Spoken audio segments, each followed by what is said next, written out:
Hey there, thanks for listening. Tough Love Motivation is a passion project of mine, and every like, comment, and subscribe really helps the channel out. If you enjoyed this video or get something from it, please consider smashing that like button or even give a subscribe. I'd really appreciate it. Thanks. The truth is very important. And for me, a lot of years of my life growing up, I lied a lot because didn't have a lot of friends, felt socially just all kind of awkward. I was hiding all kind of stuff. So you do whatever you can to create another human being that's acceptable, that you think is acceptable in society. And when I did that, all that came out was a bunch of lies, a bunch of filth, a bunch of nothing.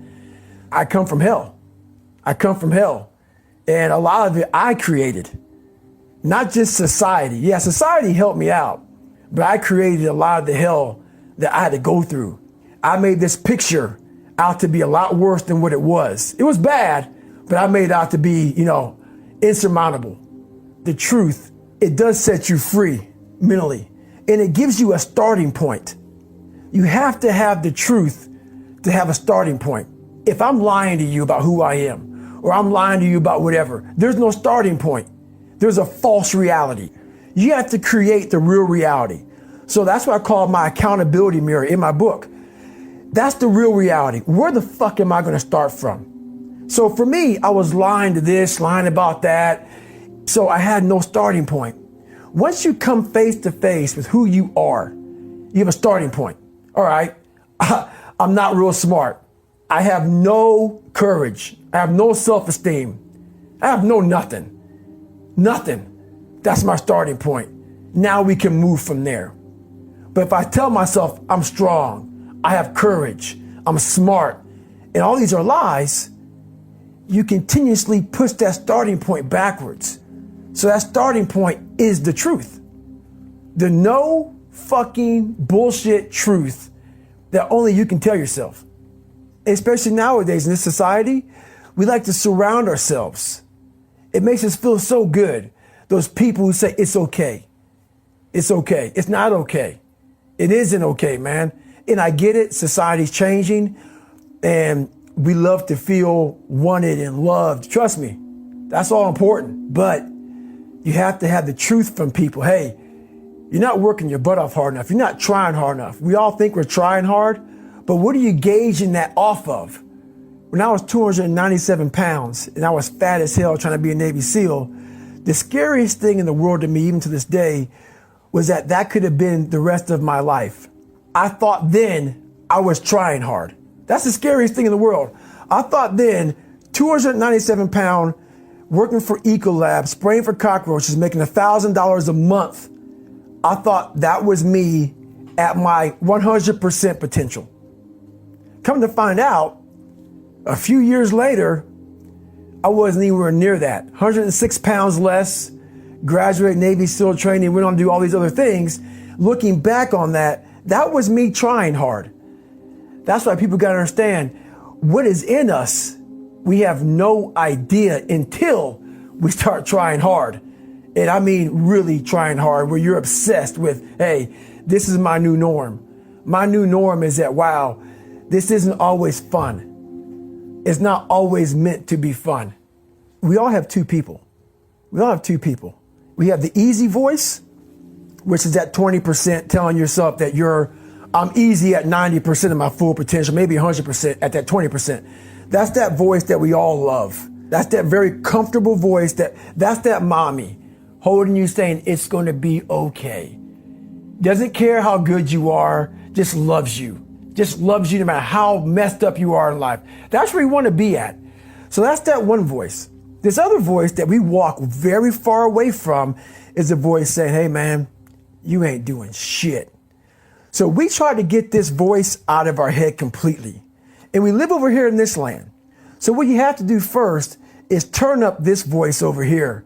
The voice saying things to you that aren't nice. You know what, man? Dude, you're not doing shit. And it's not putting yourself down. People take this the wrong way in this new society. I'm not saying to put yourself down. I'm saying listen to the truth. And the truth isn't in the 20%. The truth is in this other part of your brain saying, look, man, you're wasting a bunch of percentage here. We have 80 more percent that we're not tapping into, because in this other 80% is suffering, pain, failure, self-doubt, darkness, and then a whole bunch of light. But to get to this light, you got to go through all of this shit. So a lot of us know that. We know I can get over here, but over here, man, this is much better, because I got to go through this journey that is not fun. From 20 to 100%, this shit in between is not fun. So we decide to live over here. So everybody goes, how do you do that? You know exactly how to do that. You know exactly. It's not a magic trick. It's all back down to a very primitive mindset of we just have to do. It's like breathing. That's how you have to live your life. When that alarm clock goes off at 4 or 5 in the morning, your mind says no. You just say, it's just what we do. It's what we do now. Because to get to where you want to go, the amount of pain involved, I'm not saying physical, I'm not saying you got to break yourself off. The amount of mental pain of how many times you're going to have to do something that you don't want to do to get to where you want to go. There's going to be more times you do something that you don't want to do than you are going to want to do it. And that's your new norm. That's your new norm. So then it's like breathing. And then once you do this over and over and over again, it becomes like breathing. I don't want to live this lifestyle, but to get to the other side of this, I have to. So if you really want it, you realize what trying is and what trying is not.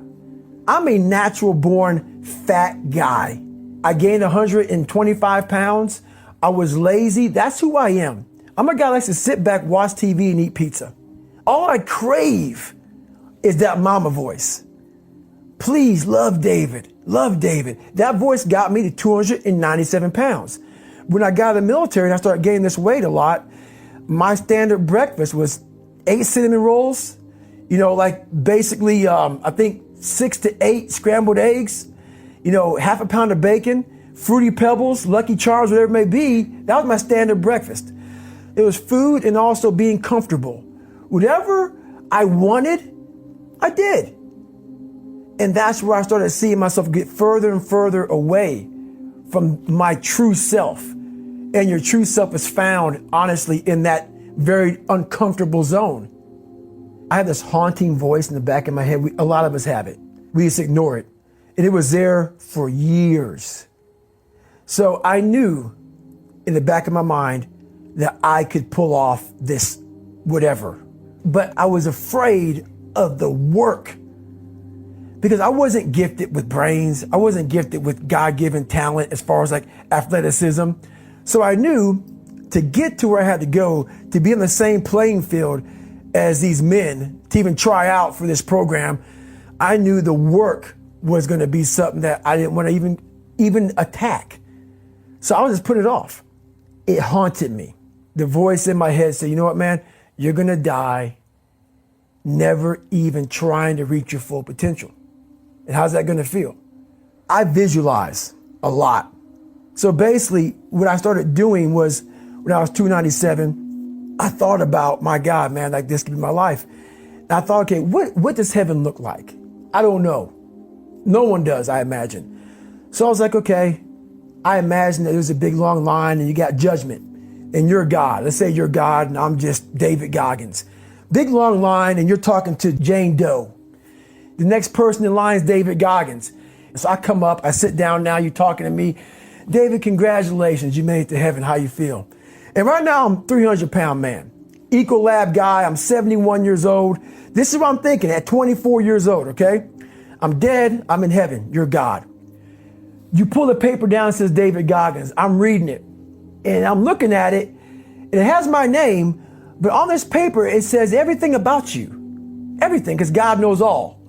And I'm looking at it and I'm seeing 185 pounds, Navy SEAL, changed people's lives, all these amazing things. Public speaker, blah, blah, blah, blah, blah, motivational, all the best-selling book. I look at God and say, God, the name is right, but what's on here is not me. He goes, it should have been you. This was the life that you were supposed to live, but you didn't try. So this is the life that you have. So what I think to myself is, are you in heaven? Am I talking to God or am I talking to the devil? Because I'm in hell now to see that that was supposed to be my life, but because I didn't try hard enough, because I didn't put forth every single ounce of pressure in my body into being better, they ended up being a 300-pound guy that made $1,000 a month, and I was fine there. That was okay. So that's how my mind works. So when I was 297 and I was all fat and out of shape and I couldn't run a quarter mile and I was drinking milkshakes and eating boxes of donuts, I visualized, man, how would it feel? So after I watched that show on Discovery Channel, there was 22 guys that graduated. I watched this segment on TV about these guys going through Navy SEAL training. And I couldn't even, I wasn't a great swimmer. I was afraid of the water, all this crap, man. And I saw these guys just quitting. But at the very end, it says 22 guys. This commanding officer's up there and he gives this great speech. So I started visualizing me being the 23rd guy in these dress whites, sitting there with these guys, graduating this Navy SEAL training. I was like, God. So I put myself there. I was like, man, that's an amazing feeling. I put myself there at 297, not even able to do anything that these great men were doing. So I said, wow, man, if I could just feel like them. I wanted to win, not like beat somebody else. It wasn't about that. I just wanted to go the distance. Everything in my life, when something got hard, I quit. If it was reading, that's where, I wasn't great at reading. I wasn't great at writing, so I just quit. I couldn't catch on as fast as you. I had to work harder than you, so I quit. I wasn't great at things, so I quit. I'm not good at this. Like, man, if I could just go that distance, that extra mile, to just go, just to finish. I want to finish. I want to feel victory. And victory for me wasn't winning, it was just finishing. So I said, you know what? If I could feel like these guys feel, it would change my life. But what I realized, the best feeling I had was when I was by myself trying to lose this weight. I had to lose it in literally less than 3 months. 106 pounds in less than 3 months. And I started feeling victory just by putting myself in the battle. It wasn't about going to Navy SEAL training. It wasn't about being the 23rd guy in that chair. I started realizing, man, just by going to war with myself every day and putting these challenges and these goals and these obstacles, these insurmountable obstacles, the more I did this, the more I gained confidence. And then the more I gained confidence, the more I realized, fuck these Navy SEALs, man. These guys can't do what I'm doing right now. I had no coach, had no trainer, had no money. I didn't know how to lose weight. I had no knowledge of what I was doing. I was just working. I was just sacrificing. And then through that, all these different tools started coming up. But I would have never found these tools if I didn't put myself in a very uncomfortable place. We all look for toughness. We all want it, but we look for it in a comfortable environment. You will not find toughness in a comfortable environment. Hey there, thanks for listening. Tough Love Motivation is a passion project of mine, and every like, comment, and subscribe really helps the channel out. If you enjoyed this video or get something from it, please consider smashing that like button or even give a subscribe. I'd really appreciate it. Thanks.